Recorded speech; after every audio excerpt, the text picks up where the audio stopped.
goes out. And before man keeps playing the game, man turn around and all man has said to the man who pass the ball, Bridget, make you pass a bad ball there. What make you pass the ball? And he cannot get past the fact that the ball has been passed and the game has a number of minutes to run. So everywhere you turn, you have Lot's wife, and that's what the Prime Minister is now doing. Second guessing himself, even though in my mind and from my assessment, he gave the caution that was necessary to the nation on the 22nd of June when he opened sections of the country. Here is his last plea to the people through the Parliament on the 22nd of June. But I believe that what the pandemic has done is to give the opportunity for us to discuss how do we all live together as a society, respecting each other's rights. And what the entertainment sector would know from this administration is that we respect their rights and we are going to support them by financial support as much as we can. We're going to give them policy support and we're going to give them legislative support. We're going to recognize them as big business, as legitimate business, as economic enterprise, like any other economic enterprise, and give them the support. So Madam Speaker, when we talk about the value of the culture, it is not just mouth talk.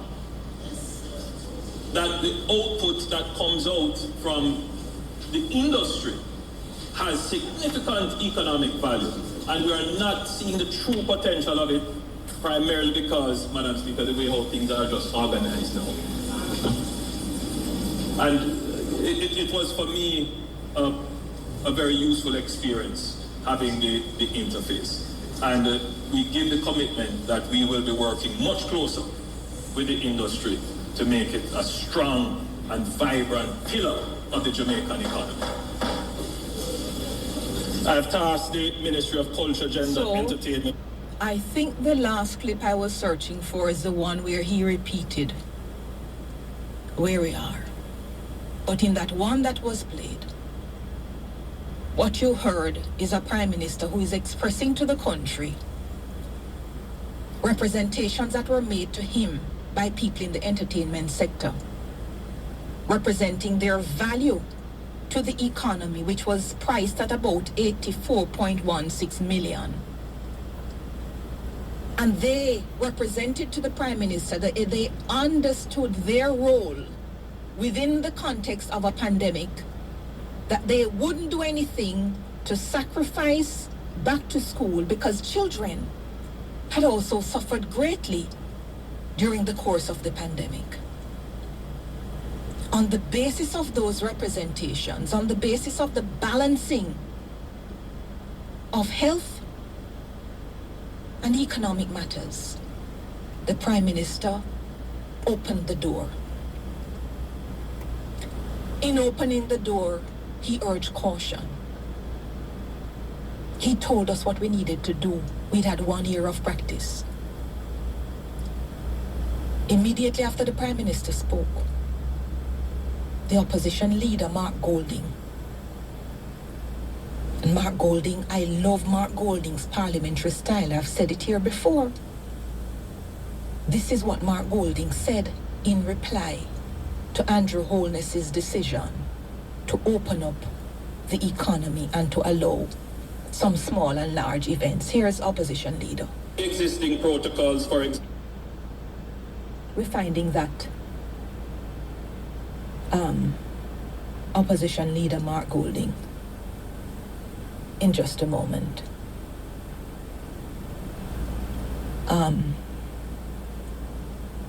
Until we find Mark Golding's clip,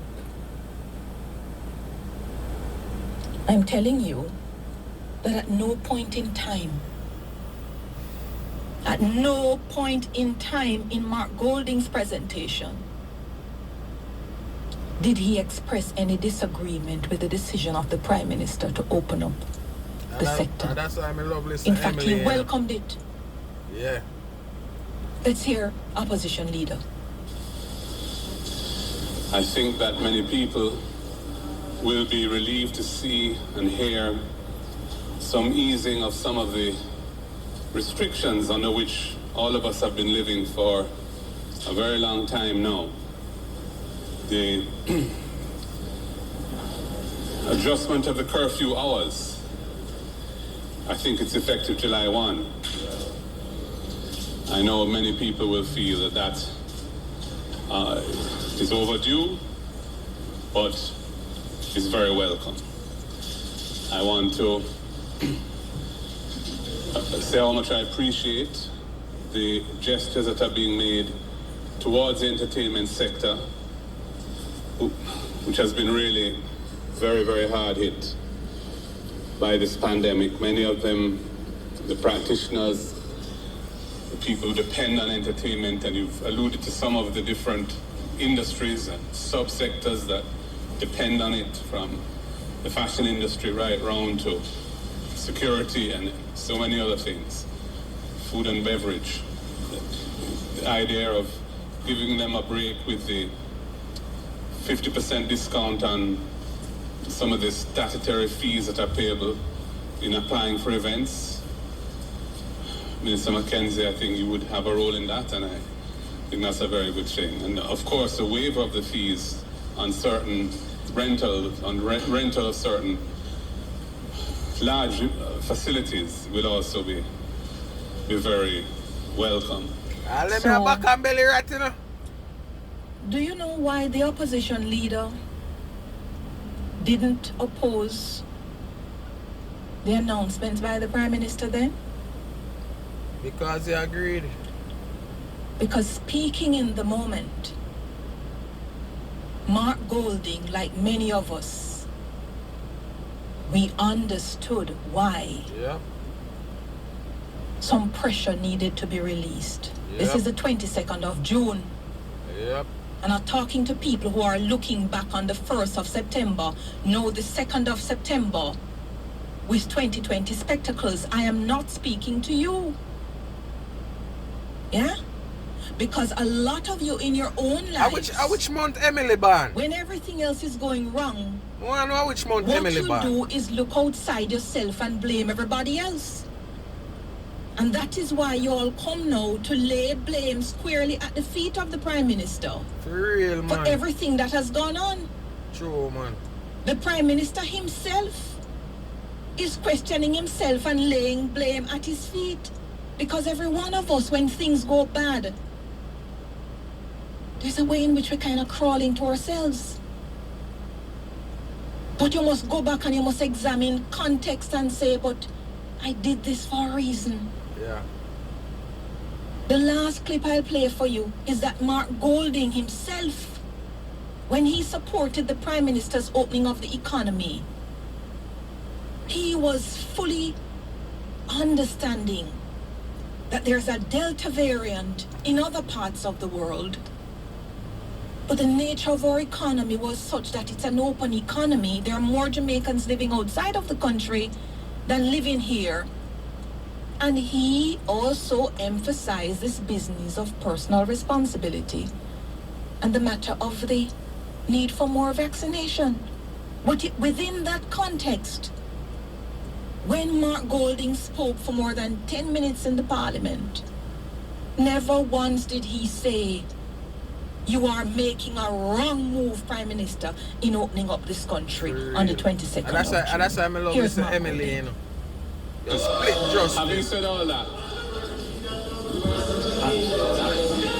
all that, Madam Speaker, the reality is that Jamaica is skating on very thin ice with this. We all know that resilience and a restoration of normalcy for the economy and for life in general depends on building up sufficient levels of immunity in the population so that COVID is no longer a threat to life and limb. We are lagging behind the rest of the region in our vaccination efforts. We are ranking, I think, worst in class, the most recent graph I saw, worst in class in the Western Hemisphere. in terms of percentage of the population that have been vaccinated so far. So we are hoping and seeking to open things up a bit now when we're very, very vulnerable. And we can only hope that the individual personal responsibility that the Prime Minister has called for, and which I repeat as leader of the opposition, is indeed practiced by all. We've had over a year of practice. So lessons will have been learned. People are a bit more accustomed to living with not talking up in people's faces, wearing the masks and so on. And I would encourage everyone to continue to exercise that kind of discipline. Yes.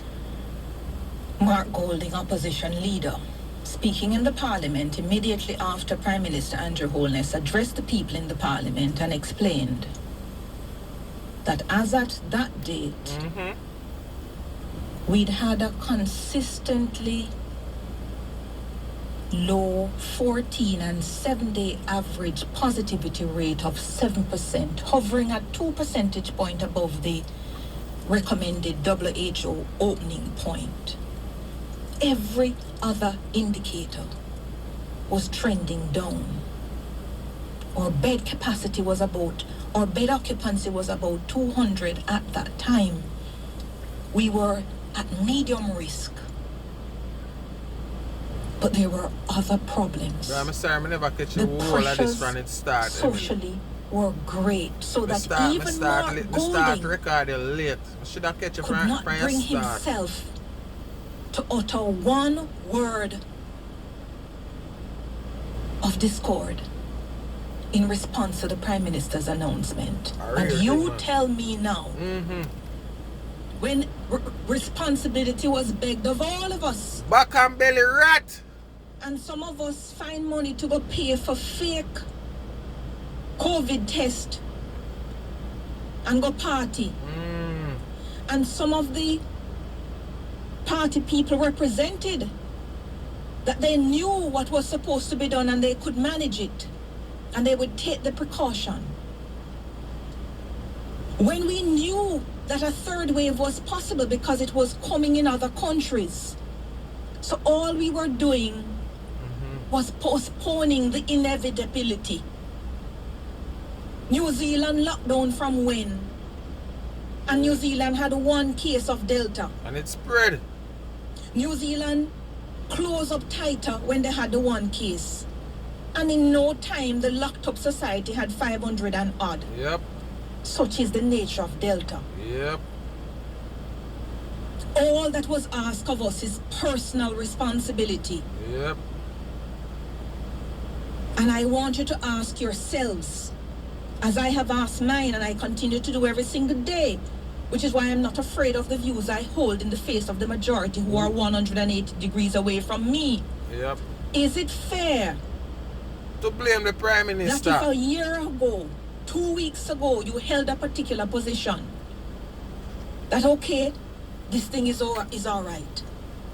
Is it fair that if things change and get to the negative, you should be at liberty to change your mind and start to flip on the person who made the decision? That me I say. If you think that is fair, which month the Emily person ban? looking back at you in the mirror is what they call an absolute hypocrite. True, man. True, Emily. Join us next true. time for Emily's Views on the Hotline.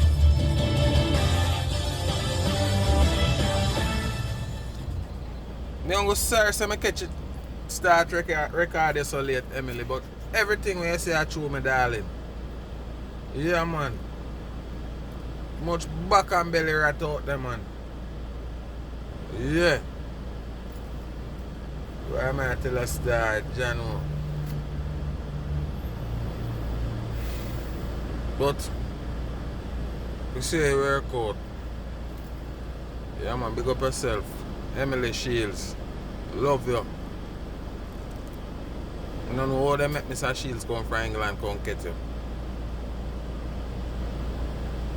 Yeah, but him fine now. When you find a good wife. Big up yourself, Emily.